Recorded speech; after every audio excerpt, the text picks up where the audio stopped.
right, guys, welcome in at a very confusing NBA day here with just two games on the slate, and Ralph has busted out not one but multiple pens here today to try and get to the bottom of what's about to happen in Indiana tonight. Game sixes across the board. Pacers taking on the Bucks, and of course, those of you that have been following the line since last night, you saw what we saw. We saw eights, 8.5s. We wake up this morning.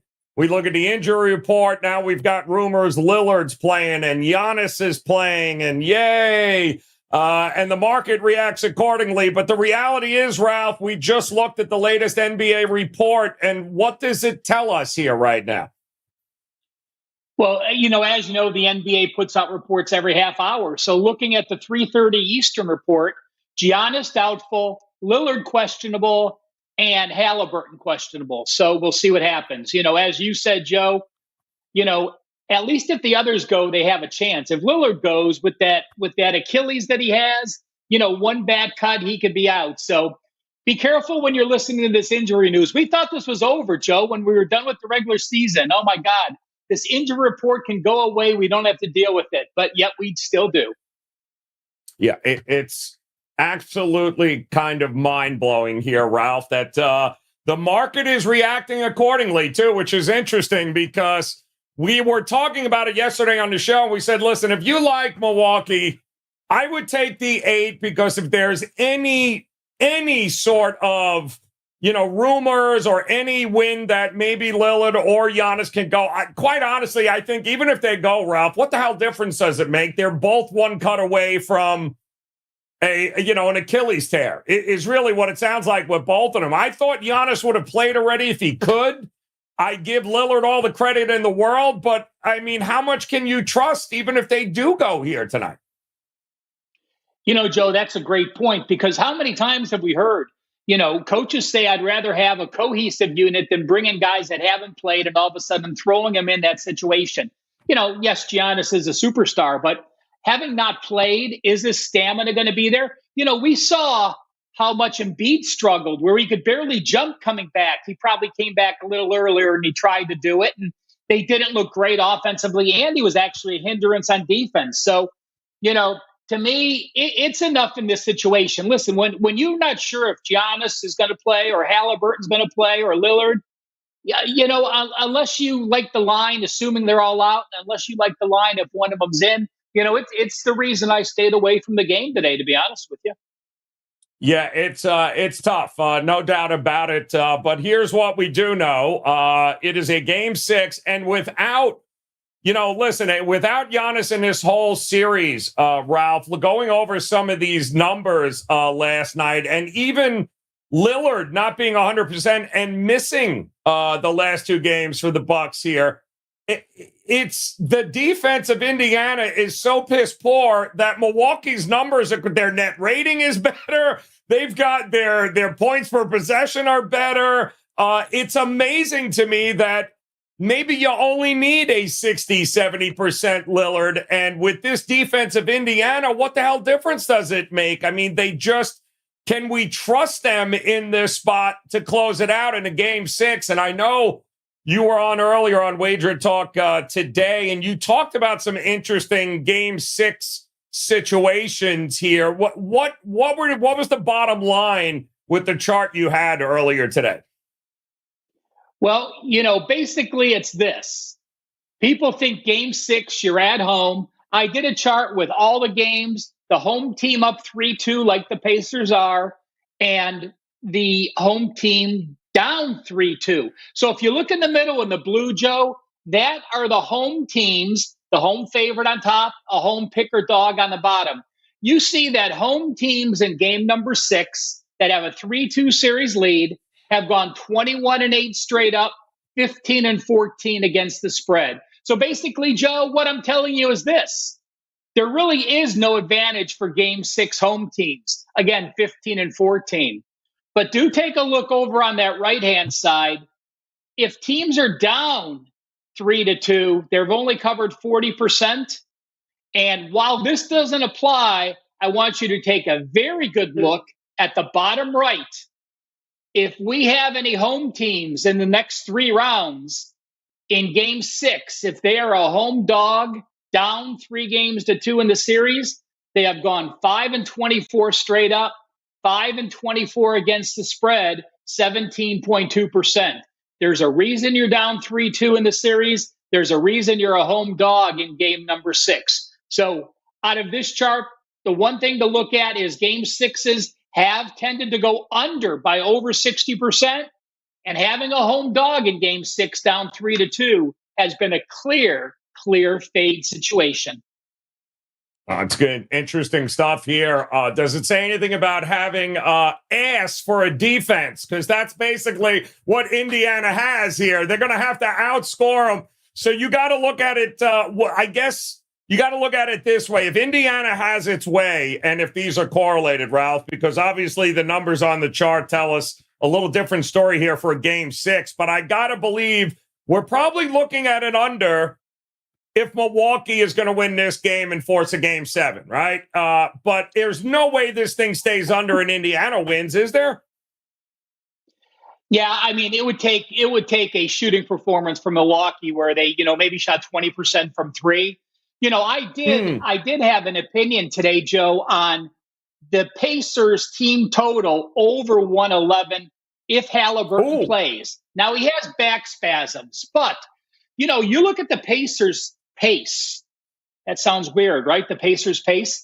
At home against Milwaukee, they had 97 shots per game in their 2 home games. On the road at Milwaukee, they only averaged 87 shots per game. Well, if you're making close to 50%, that's 10 extra points. So you mean, Joe, let's see, looking at the Pacers D the last 2 games, 51.1% and 52.4% isn't good when Milwaukee was missing 2 superstars. So, the other thing that you have to look at is I do like that the Pacers have been very balanced. They have 6 players averaging 10-plus points in this series. 23 points per game, 22 points per game, 15 points per game, 12 points per game, and 10 points per game. That means you don't have to rely on one player. Siakam's, is averaging 23. Turner's averaging 22. And we know Halliburton can go off if he plays. So that is a nice luxury to have multiple players and not needing that go-to scorer. But when I look at the Pacers in this playoff series, Joe, they were number 13 in the NBA this season in free throw shooting 78.2%. In the playoffs, they are dead last, shooting under 68%. They've left a lot of points at home from the free throw line as well. And why did they score only 95 or 92 points in their last game? 4 of the starting 5, take Halliburton out of that, shot 3 of 15 from 3. So I do think the Pacers have that pace at home. You give up a lot of easy shots to Milwaukee, so you get the ball quickly and you press the pace. They're going to shoot better at home than they did. And while you can't assume all of a sudden they're going to shoot well from the free throw line, again, the season-to-date numbers tell us they've clearly outperformed in that role. So I put it out as a free play. I did not release it as a client release with the Halliburton injury, but it'll be a pizza bet for me tonight if Halliburton warms up and he is ready to go when I turn the game on this evening.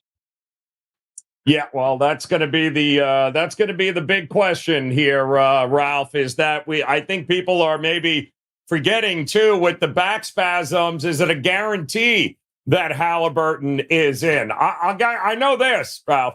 The Bucks are 3-2 against the number in this series, and while they may be down 3-2, they have been absolutely money backing in this series, and this number is hovering around the 6 now. I mean, it's coming up at 6:30. I don't know if people realize that either. Very strange start time here with these Indiana home games. 6:30 Eastern time is going to be the tip here, Ralph. I'm going to assume game time decision for almost everyone involved here, right? I would imagine Lillard's going to hit the floor. I haven't seen anything about Giannis. I know they listed him as questionable. You're seeing him doubtful now. I can't imagine this being a spot where he gets out there. I just don't see the purpose of it, because I think he would have played if he could play here at this point. But what do you think happens to this line if Halliburton and the back spasms and he can't go? Yeah, I don't think we're going to see a move, Joe. I think we saw the move once they upgraded Lillard today, and I think I think that's all we're going to get. I mean, Halliburton, Pacers have enough other guys that it's not the go-to that he has to go there. He split the point guard duties of late, so it's not as if though you have to have him. I don't think he's going to move the needle enough. And really, Joe, it's a 6:30 start time. I read something that the NBA didn't want to start the Philly Knicks series after 9 o'clock. So they had to get this up at 6:30 in case it goes into overtime to not run into their second game. Shows you how much Indiana means in the media market. My goodness. All right, so we've got we still have a lot of question marks here by the Bucks and the Pacers. Want to send a shout out to the crew, the gang, hanging with us here on Instagram here today. Always a pleasure seeing you guys. A very happy Thursday to you. Any questions you guys may have about these games, or even the games we have still coming up here? Big Denver-Minnesota series just around the corner here. Drop them in the chat. Shout out John Finley, Have Cash in the house. Money in the house here. Money is very glad yesterday that we convinced him not to overthink it and just back the damn Celtics. As much as that pains me to do, Money, that was the right move there. Don't overthink it. And sometimes we do that, Ralph, in these games, don't we? Sometimes we just, I know a lot of people that thought Milwaukee, even without Giannis, we're going to win this series. And then we saw Lillard get hurt and everyone got scared, but they're still 3-2 here in this series with an opportunity to get it to a seventh game. So sometimes we talk ourselves out of maybe what is the obvious pick. And we know it's the obvious pick, but we play the what if game a lot. Yeah, Joe, I'm looking right now. If you like Milwaukee, okay, and anyone comes back, and we have 2 more days off. Now, their coach yesterday said they're both very close to playing. So again, that was yesterday's report. That wasn't through the walk-in. But, instead of maybe sprinkling something on Milwaukee on the money line, if you like Milwaukee, remember Game 7 back in Milwaukee, you can get the Bucks right now at plus 350 for the series. So perhaps you take it one step further and look at a series play now and jump in that instead of saying I like the Bucks. If you really do like the Bucks and think they have a shot tonight, I would sprinkle some on that money line on the series. But Joe, it doesn't matter. I've been handicapping for 50 years, and there's still times that I outthink myself in the last minute. And just one quick handicapping note. Yes, I'm old school, and yes, I write things down or type things in the computer. But one thing I do is I have a schedule that I print off, on an 8.5 by 11 so I can jot notes down. And the entire week, I go arrows up with a reason why, arrows down for a reason why. Because even handicappers tend to put too much weight on the news that they got most recently without thinking about why they really like the other side at the beginning of the week. So make sure that you temper your enthusiasm for that latest, greatest information and weigh all the data you have throughout the entire week, and then make that determined decision, that final decision at the end of the week, adding all the positives and negatives together.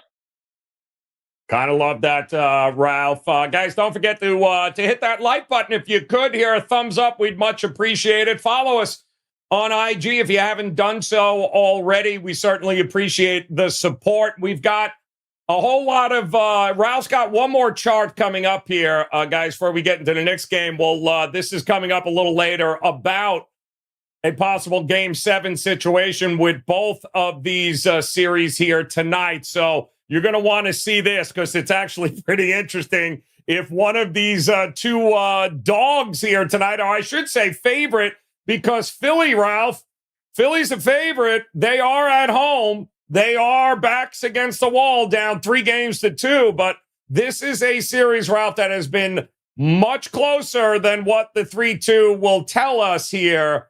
Boy, oh boy, laying a bucket here. I think it's a full 3 now, Ralph. The total is finally creeping up, which I thought was interesting too, because this was at 199 24 hours ago. Now we're starting to see 202s, 202 and a halves here, Ralph. This is a coin flip series. It was priced this way. Still think it's a coin flip here, Ralph. I do, but let's remember this. Now that Embiid has gotten his legs back, and he's played more, let's remember at the beginning of the year how good Philadelphia was and how dominant they were in a points per game diff early in the season. They were playing at an elite level. So, the Embiid injury actually dropped them off. To me, Philly's the better team. But, Joe, I'm going to break down, I don't have a chart for this, sorry, but I'm going to break down a situation. I get this questions all the time. You have so many things on your database. How do you figure out situations and get them to be so good? So if I may take a second, Joe, when you look at playoff teams off a loss as a home favorite, like the Knicks are, they have covered 61.2% going back to 2012, a very good record. If you have a team like the Knicks off a loss as a home favorite, and now they're a favorite or a dog to 3.5. They have covered 66.4%. If that team is off a loss as a favorite, they're now a favorite or a small dog, and they lost as a favorite of 4.5 or more, they're 70%. And if that team is also on the road and in round one, like the Knicks are tonight, listen to this number, Joe. 27-4 against the spread, 87.1%. So again, to get that 87%, 27-4 record, team had to be off a loss as a home favorite in the playoffs.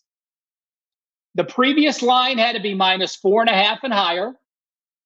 They're now a road favorite or road dog up to 3.5 and is round number 1 of the playoffs. That situation was enough to keep me off Philadelphia today. I leaned Philadelphia in my mind. I thought it was a fair line with the way they were playing earlier, but this is one of the situations where I'm not going to change sides, but having a system that's 10 years in the making and has cashed 87.1%, that makes total sense to me, is enough to keep me off that side. So that's an interesting trend, Ralph, heading into this series. I didn't trust Philadelphia before this series, but after Thibs got himself involved in this last game 5, and boy, oh boy, I'm going, wow, can we trust the Knicks to close this thing out? Because again, it was a coin flip, Ralph, one way or the other, it was a coin flip. I do find it interesting. It can't just all be Maxey, right? Somebody's got to step up for Philadelphia here tonight, because I would imagine Thibs is going to do everything in his power to try and live. I mean, he double-teamed the crap out of Embiid in that last game there, and Maxey went off. Maxey was the reason that they're still in this series. I would imagine they're going to make some adjustments and make sure that he's going to earn it here tonight. You got to kind of pick your poison, right? If you're the Knicks, is it Maxey or Embiid that you're going to try to throw the kitchen sink at here? Because one or the other, whichever one you think, I'm betting the over pretty much across the prop betting market for Embiid or Maxey, because I don't think they can get it done. If I think they can win, one of those two guys is going off here tonight, Ralph. Yeah, plus you have, you have a team that it's not the cohesiveness you want coming out of a playoff game. Thibodeau was like saying, I told my players to foul and nobody fouls and they come down and, number one, if he makes 2 free throws, the game's over. They have a 4-point lead. Do you foul Maxey? I mean, I don't know. I think most high school coaches would foul someone and not give up the 3-point shot. I mean, just let them shoot 2 free throws and go through that thing again. So that's got to be a negative moving into it. So, to me, I think they have to lock down Embiid and see what Maxey can do. He's making a 35-footer to get him to overtime and did what he want. And, he said, hey, I wasn't even in rhythm until the end of that game. So, if you're not in rhythm, then it's not like he crushed you that entire game. He got hot late, and I don't think that is a 2 or 3 game carryover. If I were the coach, I would put my efforts into not letting him beat us and see what happens from there. So let me ask you, Ralph, because the Knicks, it's interesting because the Knicks had 3 players in that game play over 50 minutes, right? Brunson, Hart, and Anunoby all logged over 50 minutes in that game 5. You had mentioned it earlier, right? Closeout games, the most difficult, especially to do on the road, I believe, Ralph, right? Over the years, being able to go, it's not what we've got with Indiana at home, but going on that road with that chart there, this is not an easy thing. And my goodness, Embiid's coming off a 19 points, 7 of 19 shooting. It feels like this is going to be a huge effort needed by the Knicks. Are we leaning under here? Because I almost fainted, Ralph, when I saw 199.5. The market seems to be jumping back up here. But man, it's tough for the Knicks to go on the road and get this done here tonight. Are you buying the over in this? I am not, Joe. I like the under. So, in fact, it was an actual client release for me tonight. Now, I did use under first half. Now, when you look at it, we know that NBA totals for the first half are higher. So if you like the under, there's more value there. NBA playoff games are also higher scoring in the first half than in the second half. Now, you might think that, in game 6, if a team is down, they're going to start fouling. Well, take a look at the chart I showed you. I'll throw it up on Twitter to look at it later.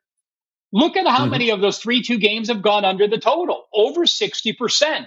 That's a very strong category for me. And as you mentioned, Joe, so, take a look. Home teams that are 2-3 or 3-2, are 29.6. Take a look at home teams that are 3-2. It's 29.6%. Home teams overall, as a home favorite, 39.2% to the over, so 61% to the under. What you said about Philadelphia's defense really is the reason I am on this under. New York, game 1 shot 39.6%. Game 2, 40.7%. They did good at Philadelphia. Game 3, they had that good game. They shot 49%, but they didn't win because they allowed 55%. That was one of those Ole defenses up and down. 43% in game 5 and then 46.5%. To me, Philly's defense is much more apt to hold down New York than New York can be to hold down Embiid and or Maxey. So I do like under, but I did use as a client release under the total first half in Philadelphia, New York. Kind of like that, Ralph. Under. What do you guys think there in the chat? Joining us, I see Ron Grace Fry in Instagram. We'll get to your prop question here in a minute. But how many of you in the chat are going? Yeah, give me the under here tonight. First half for Ralph in this one. Big spot for the Knicks. Got to close it out on the road because they threw up all over themselves with the opportunity to do it in the Garden here, and that number continues to rise. But I do think, Ralph, some of these are correlated here, right? I mean, I would think that if you like the Knicks, then are you with the Knicks being towards the under as well? I mean, it is a bucket. I don't see it going 3.5, although it wouldn't shock me if Philadelphia money started pouring in late here. But I don't think we're going to get over a bucket in this game here. Either way, would you almost just money line this if you wanted to play a side? No. I think, the way these teams know each other, if I like New York, I would grab the points. When you're getting 3, that's significant enough for me, because you're only getting, plus 130 on the back end if you're taking them. So to me, getting 3 points in a playoff game in game 6 is worth it. But Joe, I don't, when I broke down the game, to me, I like the under either way. I don't think that New York winning puts you in a position to go over more than it does under. I think if Philly wins the game, I can see how it's going to be an under game. So I play the game out in my mind. You look at the last game in overtime. They scored 24 points in overtime, so they only had 196 in regulation, and that was with Brunson and Maxey combining for 86 points. So to me, I like the under both ways. And really, when I'm handicapping a total, I do look at a total and say, well, can I see a direction that if team A wins, it's going to go under? And do I lean with the direction that if team B wins, it's going to be under? I yes to both of those to use a total as a client release. I'm not going to play a correlated parlay as a client release because I'm basically saying I only have faith if this situation, which happens 50% of the time, is correct. That puts your percentage at a much lower percentage for your theoretical or your return on investment. So I am under both ways, no matter who controls the game here. It's interesting, too. I know Ronna Grace is looking at Maxey and Jalen Brunson to combine for 7+ 3-pointers. I don't know what that price is, Ronna Grace. You can drop it in there if you want. But both of these guys better be able to hit some shots from the outside. I came into this series, Ralph, going the Knicks are a better perimeter shooting team. And if they're hitting, the Knicks should win this series, and it should be rather easy because we had so many question marks about Embiid. What I didn't count on, Ralph, and this was a fascinating stat, was that Embiid during the regular season, 16% of his shots in a game over the course of the season came from three-point range. It's up to 32% in the playoffs. If Embiid is chucking up threes and that's your best chance of winning, you're going to have some problems in this game here today. I mean, he's doubled up the amount of threes that he is trying to take in a game. And I would imagine, listen, the Knicks are like, hey, you want to shoot him? Go ahead and shoot him. But that is a crazy number here. Back against the wall, home team, laying 3 here. I would imagine Maxey is going to shoot, and more shoot. And Brunson in that overtime, I'll say this, Ron, he didn't apparently think it was worth passing or getting his teammates involved at all because he was chucking up everything. I don't hate it. I don't hate you going that way because one of those two guys I think is going to contribute enough to get that up and over the 7. But I'll tell you this. I think this game in the first half, Ralph, to your point, is going to be an under. And it may be not a bad way to just live bet this game and see exactly what you get early and often here. Because if you like the under in the first half, well, it might be a little bit easier to pick a side there watching it unfold in front of you. I know there are some guys that love the Knicks in the first quarter, like them in the first half, but it feels like a better live game to jump in on than maybe anything pre-flop.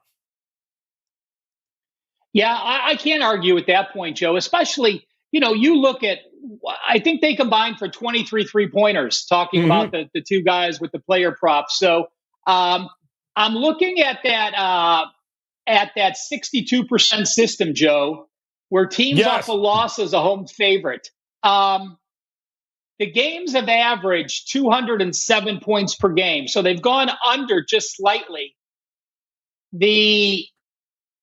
Surprisingly here, the first quarter and the second quarter are the two highest scoring quarters by far. The third being the third, and then the fourth actually being the lowest. So, again, this is only one situation we're looking for, but teams off a loss as a home favorite, like New York, have had very strong first quarters, or the teams have averaged over 51.2 points per game. So, not what I would have expected. I would have expected those teams to play defensive intensity and come out a little stronger. But again, that's not going to keep me off a side because it is just one little situation to look at. Yeah, I like that. I like that look there, Ralph. I think the Knicks early is great. I do think you're going to be able to find.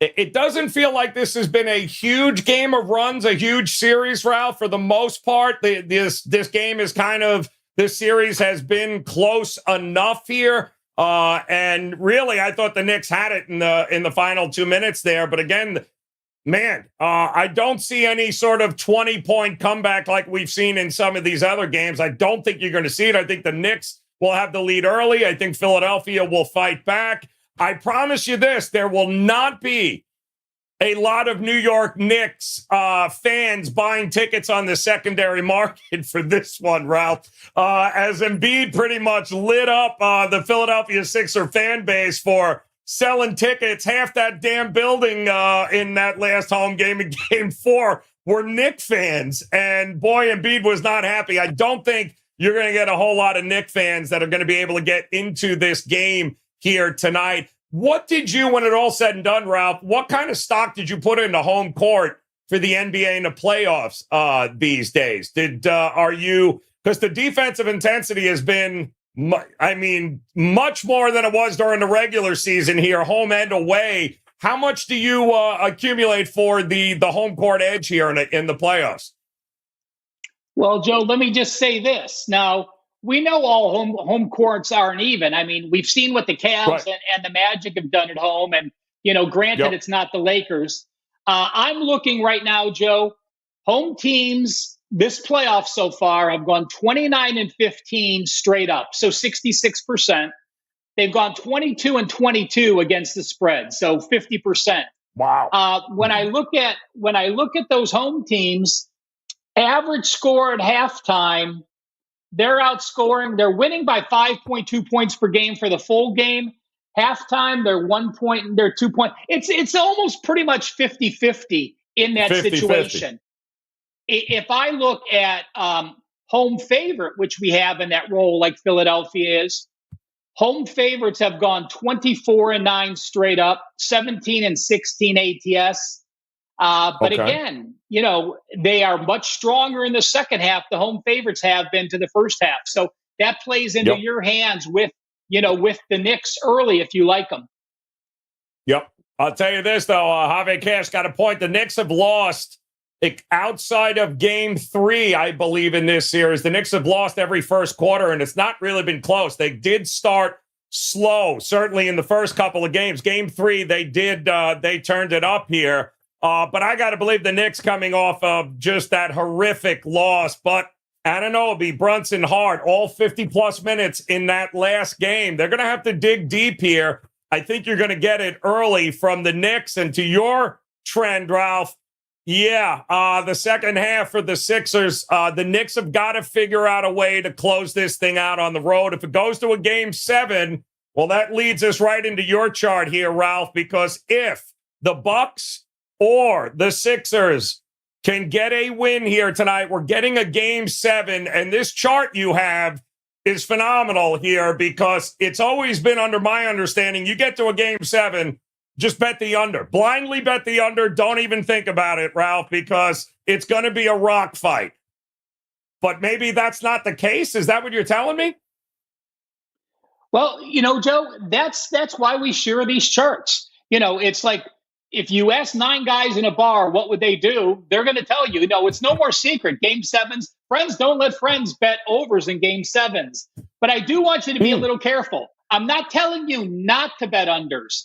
But if we could see that chart, you'll see this. Going back to the playoffs since 2000, I think I did the last 10 years. When you look at round 1, Game 7s are actually 13-13, Joe, 50%.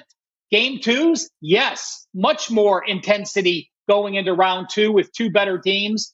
Round 3 and in the finals. Now, if I can go back to 1992 on this, and round 3 and 4 are that impressive. I think it's something like 2-22. So, yes, when we get past round 1, I am betting Game 7s under or not betting. Round 1, I just don't want you to blindly go and betting them all. I mean, we have a shot for 4 Game 7s because the 2 games on Saturday are both 3-2 as well, with the Cavs and the Magic and, and the Clippers. And so we have 4 potential Game 7s. So just information for you to take. It doesn't mean it's going to give you something to play in round 1, but being an intelligent bettor, or, becoming a better by knowing all the facts is as important to knowing great situations as well as those that are just 50-50. I mean, that chart is kind of crazy there, Ralph, when we look at it here, because would not have thought that early in the round, early round ones over here. It's a 50-50 in a game 7. And like you said, we might have a few of them coming up here in the next couple of days. But yeah, that is kind of crazy. So really, just until you get into the later rounds is the most profitable. But any game 7s in round 1 or round 2, yeah, it ain't a given that that you're going to get an under here. Joe, I went back all the way to, let me see here how far the database went back. The database goes back to 2000, and round 1 game 7s are exactly 50-50. So even I had a shorter sense. Yep. Round 2s are 67.6% to the under.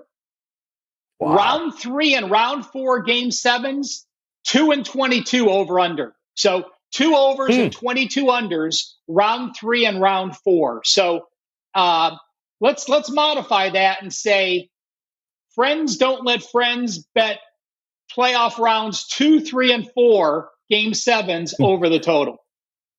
Wow, that's crazy here. Now, Ralph, your Cleveland Cavs coming up tomorrow, and I do see some Cleveland love in the chat room here. I believe Stacks in YouTube Shorts. Cavs winning that series. It's not even up for debate here. Your Cavaliers team, Ralph. Ralph's from Cleveland, guys. He loves these Cavs. But good, I mean, really? What is going on here with the Cavs? Are they closing it out? Can they look better than what they have on the road here? I've never seen a team play the first 2 games like they did and play 2 worse second halves than they did. I was flabbergasted. I mean, that third quarter, it was what, a 37-10 run? I was out watching it with some friends and I had to leave. It was just sickening. I mean, and let's put this in perspective. They had a decent first half in that game, and they ended up allowing 51.1% in game 3, 55.8% in game 4. They allowed 80% in that third quarter. I mean, I just have never seen so much Olay defense. Now, I do like the under, and it's really just a gut check for me. So watching these Cavs all season long, I can't imagine them playing that bad of defense again. But I do want to put a stipulation on this. This might become a client release, but I will not be playing the under at all if Jaron Allen is not in the lineup. He did not play that last game when they eked out that 1-point win. He still is questionable for tomorrow. But, you look at the pace. When we were talking about the Pacers, I talked about the Pacers' pace shooting 97 shots per game at home and 87 at Milwaukee. The Cavs and the Magic, the last 2 games, Cavs are averaging 80 shots per game. The Magic, 77.5%. You have the number 3 and number 4 playoff defenses. You have the number 2 and number 4 playoff 3-point defenses. And to me, it's just, there's no way in hell they can be as bad as they were game 3 and 4 in the second half. So I do like the under. But again, that is only if in the morning or, watching the game that Jared Allen is healthy and ready to go at 100%. Yeah, it's injuries again starting to rear their ugly heads here. But I can't see anything other. Ralph, what is the total number right now in that game? And do you think it keeps going down here by tip-off tomorrow? Or do you think we're going to start to see maybe a little bit of push? Is it better to jump in now, or is it better to wait here? Or do you not think we're going to see much of a difference? We saw it open at 202. The next day on Wednesday, it went to 201, down to 2.5, down to 200. We do have one book at 199.5. Wow. I would That's say crazy. very much so. I don't think it's going up, Joe. If you like the under, I say bet it now. If you like the over in the game, then I don't mind you waiting and seeing if you could sneak something up. But, it is a reaction sport. And, Joe Public doesn't get enough action to move a game unless we see something crazy happen. And, let's say we see both of tonight's games be in the 180s and 190s. Then all of a sudden, the people remember how many unders there were to start the playoffs. And then those kind of people might jump in and push the total. You have the Clippers and Dallas tomorrow, a total of 207. No real opinion in that total. But if anything, I think this is only going to continue to go one way down. It hasn't plummeted like the Milwaukee line has. But Right. I could see it getting to 199.5 and maybe even 199 with some sharps jumping in late by tomorrow. Love that, Ralph, because I do think it's going to close under 200. It might be the first one that we get in these playoffs here, although every damn game between Boston and Miami should have probably closed under 200, but that's a conversation for a different day. And by the way, I just saw it lit up here, Ralph. The big word here in South Florida is apparently there might be a Kevin Durant signing here in South Florida soon enough. If you can believe that, as if that's what they need. Kevin Durant and Pat Riley for, sitting in a tree. You got to be kidding me here if that's really going to come to fruition. But I don't doubt he's out of Phoenix, though. I will say that, Ralph. I don't think Durant will be back in Phoenix next year, if that makes sense. I'm just not sold he'll be here in South Beach, although he might be. Yeah,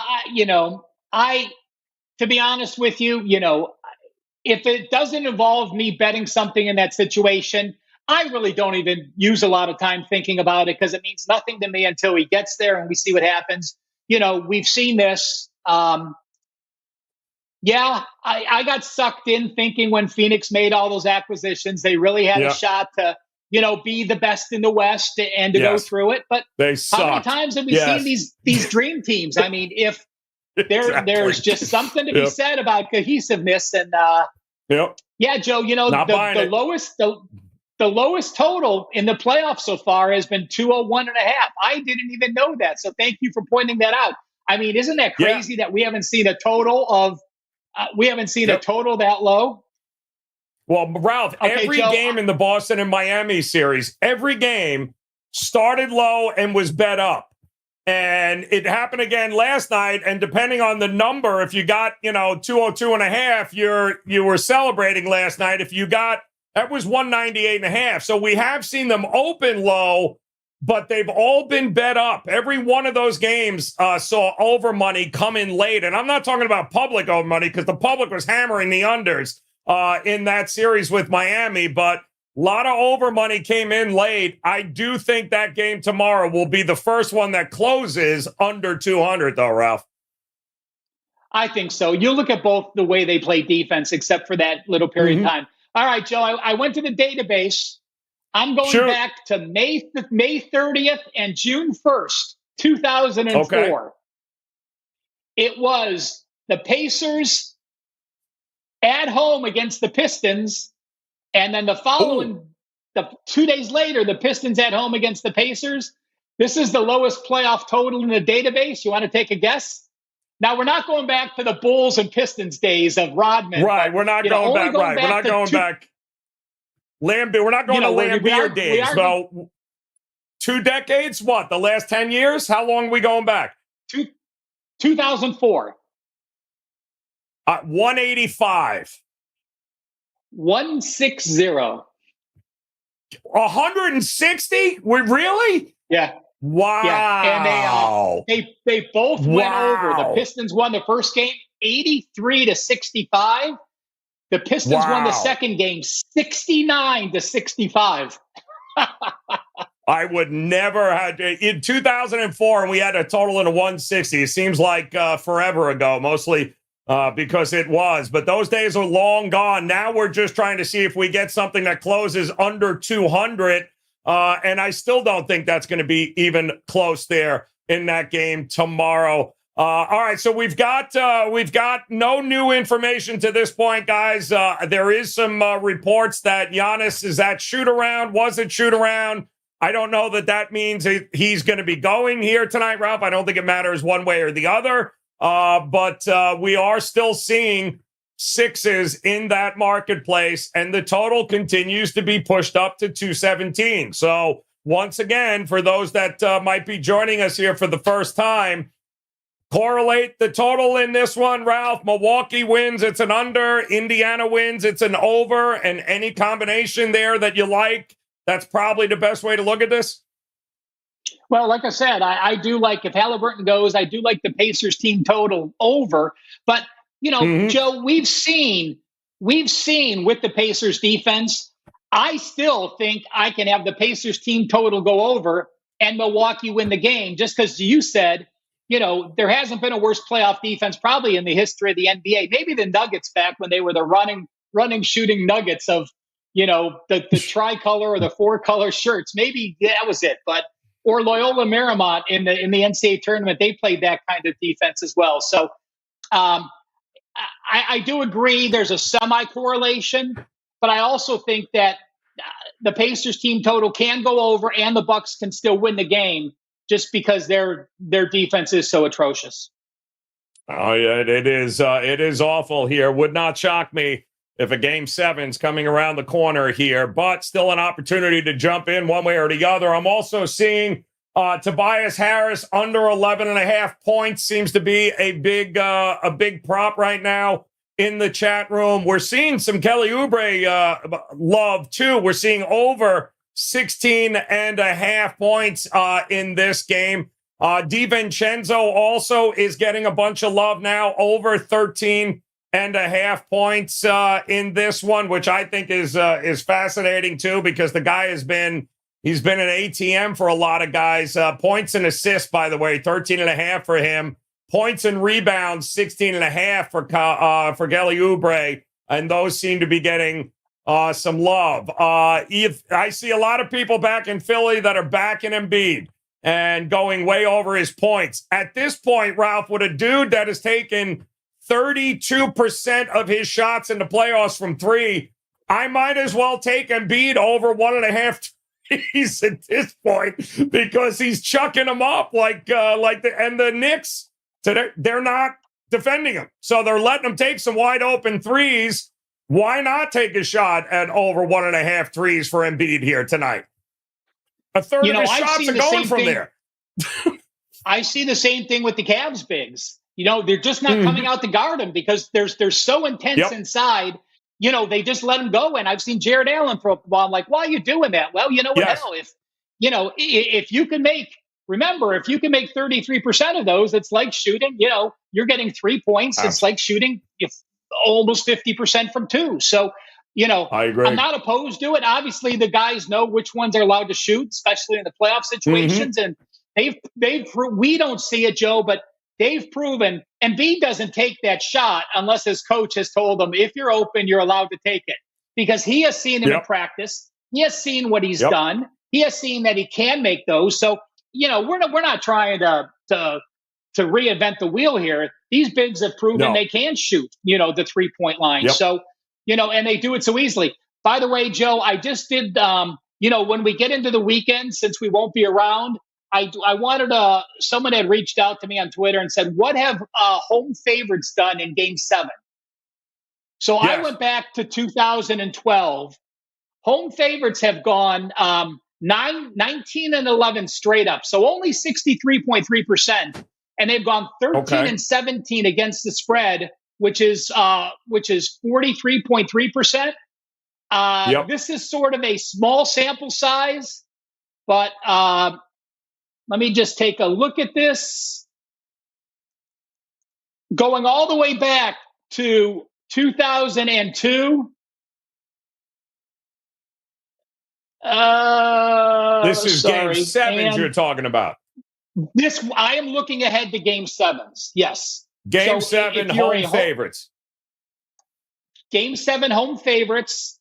Right. Game 7 home favorites that are small home favorites of 4 or less have gone 2 and 12 against the spread. So if it is a close pick'em game where basically you're just getting the home court edge in the playoffs, you have not been a positive situation. It's about 50% if you're a favorite of 4.5 or more, but home favorites from -1 to -4 going all the way back to 2002, 2-12 in Game 7. So we'll see where the lines pan out. And let me take a look. Wow. If anyone's been a home dog in Game 7, because we might have that with the Clippers, right? Well, you're going to have that with the Knicks and Sixers. The Sixers win tonight. The Knicks are going to be a home favorite. I don't see it being more than 4 there, Ralph. And you're telling me 2-12 is what we're looking at? That's the trend of home favorites in that spot there with the Knicks. So the Knicks need to close it out tonight is basically what Ralph is telling you. We could throw in 1-3 as a home dog. So you're looking at 3-15 against the spread as a home dog or a favorite up to 4. So -4 or lower has not been a moneymaker. In fact, it's been a money burner in game. That's only series Game 7, and that is every series Game 7. So keep that a note for this round and next round as well. Does that make me play that team? No, but I would not play against that situation because it does make me rethink it, that if you are Game 7 and you did have a home field edge, a home court edge, you were likely the better team. But after 6 games against this opponent, you're not the better team. You're either a home dog or you're basically a pick 'em with them giving you a few points for the home edge. So it's like those kind of things I like finding that make total sense to me when you evaluate. Is that a legitimate situation, and is there a reason that has occurred? And to me, I think it does. Definitely has. Yeah, I got to tell you this here, without a doubt, it's going to be interesting tonight if this, and even tomorrow, like you said, because if the Clippers can somehow get it to a Game 7 at home, then Ralph, I think you're looking at that kind of within 4 points one way or the other. So interesting trends aboard here. Tobias Harris getting a lot of love. At least more than 11.5 points is what we're starting to see here as the guys in the chat room. S1 has Kyle Lowry over 2 threes here tonight. And I don't hate that. Kyle Lowry certainly is going to see enough minutes here tonight to be able to hit that. Don't think that's a terrible thing. And also, anybody stopping Bobby Portis? The answer is no. The guy has been a wrecking machine against this Indiana team. So if you're looking for a player prop there, and I see that Lokiv, go ahead. Bobby Portis, every time we've tried to fade him, he's managed to figure out a way, PRA, to go up and over his points, rebounds, and assists. He's been a wrecking machine against this poor Indiana defense. So it wouldn't be a bad way to look. And I'll just say one other thing here, guys, when it comes to Brunson here tonight. He has had quite an interesting battle with Batum on him here. So I don't know what they're going to do here for him. Nicholas Batum has basically kept Brunson 9 of 23 in this series when he's defended him. Don't be shocked if he's all over him again here tonight. So it might have to be somebody else other than Brunson here tonight for the Knicks. Again, I am not a big prop person, but I just wanted to run to Lowry's game logs and take a look. Yes. This, to me, I will quote my esteemed colleague, 2 R's and 1 L. And it's like, is you playing Lowry a 3-point prop, catching a falling knife? Game 1, he was 4 of 7. Game 2, 2 of 5. Then 1 of 3, 1 of 4, and 0 of 3. So he's 2 of 10. That kind of guy that doesn't have that much confidence shooting the 3, even if he's getting his minutes, that's not the kind of prop I want to jump on. I want something going the other way, or if at least he's been inconsistent, but not a negative flow, which has decreased each game he's played. You know what they say, Ralph. Role players always better at home. Although, what is his home? I guess he's not in Toronto anymore or Miami, so it's Philadelphia now. We'll see if he can go. I don't know why DraftKings took Bobby Portis off. It appears that they can't find him on there, but I'll tell you this, 29 points and 10 boards there. 36.5 is his total points, assists, and rebounds tonight, his PRA.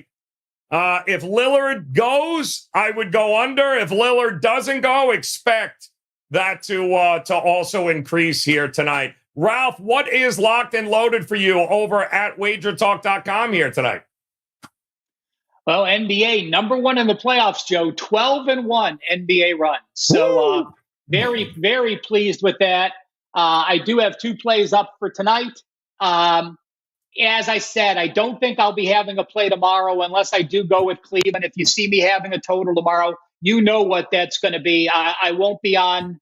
I won't be on the other game. I do have a series play on Dallas. So I am very happy with Dallas winning that game. I don't even care if they cover tomorrow and clinch that series. And that'll drive my NBA record up to 13-1. So excited about the playoffs. Looking forward to it.